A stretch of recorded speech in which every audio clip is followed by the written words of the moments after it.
Hey everyone, Rascal here. And Mama, welcome to our podcast. Today we're looking at one of the newer Scooby Doo movies, Scooby Doo and the Curse of the 13th Ghost. This movie concludes the storyline from the 1985 series, The 13 Ghosts of Scooby Doo, as the mystery gang is contacted by Vincent Van Ghoul, who needs their help to capture the final ghost they didn't catch in the original series. Mm-hmm. That's a long time to get it right. Why? Man, why did it take you this long? That's 34 years to get it right. Wait. And even after the movie, why did you wait till now to tell us we didn't catch the last one? Right? So, yeah, Scooby-Doo, you're off your game. Which is actually was the theme in the beginning. Because at the beginning of the movie, they usually start out with them just wrapping up another mystery. Mm-hmm. And this time around, they actually had the wrong guy. And they almost got arrested for criminal negligence. So they actually had pinned the wrong guy who had done it. It was someone they had never seen. It's like, no, this guy's innocent. This is the guy who did it. And they were like just flabbergasted they actually failed. And it's like, okay, we need to quit. And they just shut down everything. They sell the van. They sell their stuff. They call it quits. Like, wow, you gave up fast. Well, you know, guys, a lot changed since 1985. Yes, I was like, wait a minute, we didn't catch him? They were just so shocked, like for once they actually didn't get the right guy. Well, I will say this is a great way to do it's not a reboot. What do you call it? I guess it's a conclusion.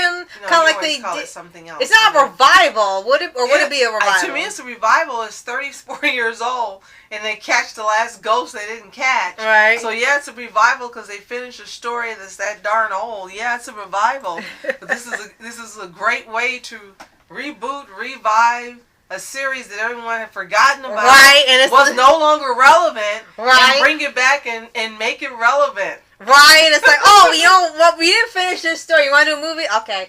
I mean, I guess it's better than doing they were doing WWE and Kiss and Supernatural and stuff. It's like, okay, you need to go back to what you were doing. Supernatural, yes. But what's so funny when you think about it is, this was, as you said, revival from 1985.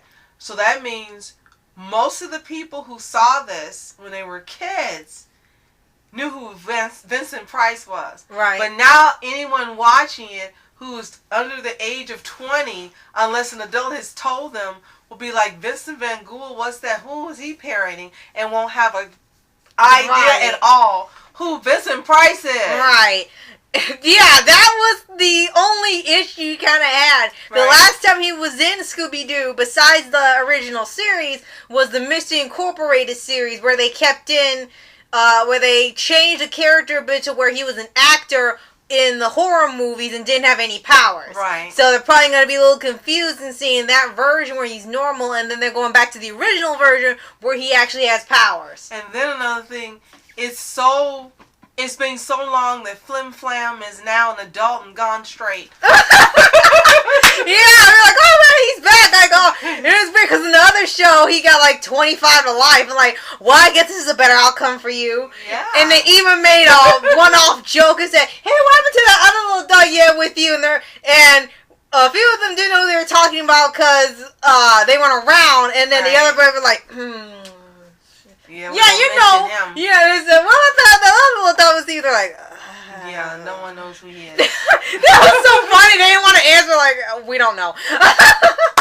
So, yeah, again, this is a great way to bring back something that was totally forgotten, bring it back, and attempt to make it relevant 30-some years later. Right. And then you have the returning voice cast of Kate Micucci, Webby, Greg Griffin, Frank Welker, Matthew Lillard. Mm-hmm. And then we have Maurice LaMarche doing, was it Phil LaMarche or Maurice LaMarche doing Vincent Van Ghoul? It was Maurice LaMarche. Yeah. And for this story, they had Daphne take the lead, which made sense because Fred and Velma, they weren't around for that series. It was just Daphne, Shaggy, Scooby, and the other one. So and Flim Flam. So they kind of have an almost new cast for that one. Right. So they kind of kept bringing up like, oh, well, you weren't around for this, or you weren't around for that. Like, what's this? Well, you weren't there. And they kept bringing up the point that Fred was off at a trap camp trap making camp or something. Velma was doing something else. Who knows what she was doing? I don't know. Science camp. He needs to go back to camp because, like Dean said in Scooby Natural, he's Fred's traps never work. Right. And then he found out he was actually at cheerleading camp. I'm like, okay, Fred. Right. And like, it was interesting to see her take the lead, and it was turning out way differently from the other Scooby-Doo movies, which they've been doing recently with a lot of the recent episodes or recent shows. Like, you know, they've had the Scooby-Doo and Getsu, where they have a guest star, whether fictional or real, help them solve a mystery every episode, and it never turns out the way you think. So in here, they kind of did the same thing. And they actually had the 13th ghost be actually scary looking, while the ones in the show just look kind of off, which you weren't as terrified. But here they actually, maybe they still had some leftover stuff from Supernatural, because it actually looked terrifying and it was a real actual threat. But they weren't totally sure if the ghost was real or not. And they didn't want to find out, just capture it and get it done.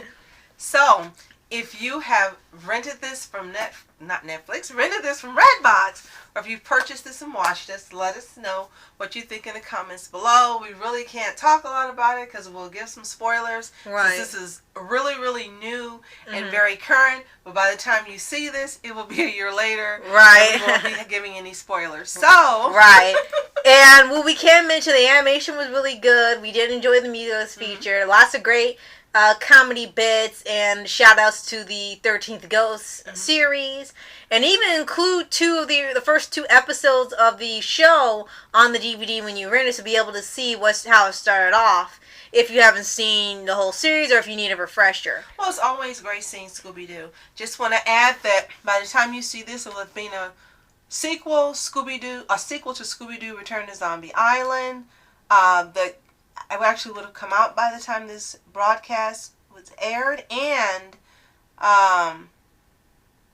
probably maybe a 14th ghost, who knows? Right, for all we know. He said, don't tell me there's 14 ghosts. Like, no, it's just 13. You have to make sure. Or the 13 and a half ghosts. Right, or 3/4, or something. What I would love to see, my last comment, is for Scooby-Doo to do a crossover with Stranger Things animated. That would be another scary thing. Like, well, there's no such thing as that. Oh, it's real again. Like, and then they'll break down and not know what to do. Like, oh, do I get the shotgun or? For Stranger Things, they'll have a lighter take, lighter than usual on the show. But that, I would love to see that with the kids from Stranger Things animated with the Scooby Gang. Since they haven't done animated episodes, that'll be neat. Like, something happens in the Stranger Things world is animated, or they get stuck in the Scooby-Doo world like we've seen done before. Or they think they're going to the upside down, and instead it's... like, how we get to this dimension or something. So that would be a great idea. So, thank you so much for watching. Be sure to leave comments if you have seen it, or if you want to see it. I'm Masker Entertainment. And I'm Mom Entertainment. Have a fantastic day. Peace.